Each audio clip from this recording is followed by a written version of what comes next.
শহীদ প্রণাম তোমাক, শহীদ প্রণাম তোমাক, শহীদ প্রণাম তোমাক, শহীদ প্রণাম তোমাক।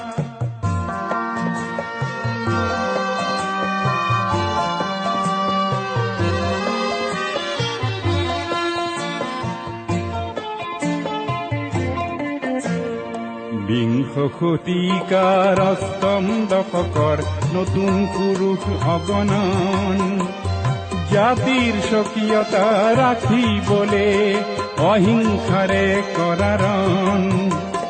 তুমি এটো দানৱীয় শক্তিক কিছু যুক্তিৰ মৰ্ম শিকালা, ভাৰতীৰ নুমলী গীক বচাবলে তুমি এটো মৃত্যু বৰিলা। শহীদ প্রণাম তোমাক।